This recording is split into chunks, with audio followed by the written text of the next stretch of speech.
కిమ్స్ ఆసుపత్రిలో ఉన్న శ్రీతేజ్ ఆరోగ్యం కొంచెం మెరుగవుతోంది. క్రమంగా ఊపిరి పీల్చుకోగలుగుతున్నాడని వైద్యులు చెప్తున్నారు. కాకపోతే అప్పుడప్పుడు జ్వరం వస్తుందని అంటున్నారు. మంత్రి కోమటిరెడ్డి బాలుడి కుటుంబానికి తన సొంత ఫౌండేషన్ నుంచి 25 లక్షల ఆర్థిక సహాయం అందజేశారు.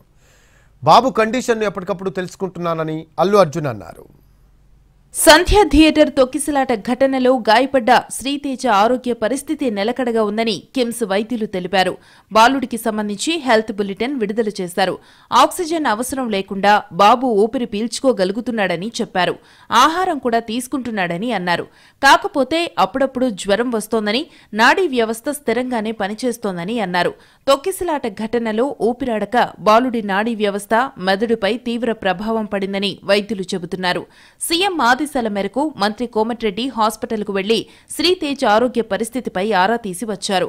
బాలుడి కుటుంబానికి తమ ఫౌండేషన్ తరఫున 25 లక్షల రూపాయల ఆర్థిక సాయాన్ని అందజేశారు. శ్రీతేజ్ చికిత్సకు ఎంత ఖర్చైనా ప్రభుత్వం భరిస్తుందన్నారు. బాబు కోలుకుంటాడనే నమ్మకం ఉందన్నారు మంత్రి కోమటిరెడ్డి. శ్రీతేజ్ అంశంపై ఇటు అల్లు అర్జున్ కూడా రియాక్ట్ అయ్యారు. ఆ రోజు ఘటన అనుకోకుండా జరిగిందని అన్నారు. ఇందులో ఎవరి తప్పు లేదని చెప్పారు. ఆ విషయంలో తాను బాధపడుతున్నట్టు తెలిపారు. శ్రీతేజ హెల్త్ కండిషన్ను ఎప్పటికప్పుడు తెలుసుకుంటున్నానని అల్లు అర్జున్ అన్నారు. డిసెంబర్ 4న సంధ్య థియేటర్ దగ్గర జరిగిన తొక్కిసలాట ఘటనలో తీవ్రంగా గాయపడి 18 రోజులుగా శ్రీతేజ్ ఆసుపత్రి బెడ్ మీదే ఉన్నాడు. పిల్లాడి ఆరోగ్యం మునుపటితో పోలిస్తే కొంత మెరుగవుతోందని డాక్టర్లు చెబుతున్నారు. ఆ రోజు జరిగిన ఘటనలో బాలుడి తల్లి రేవతి చనిపోయారు.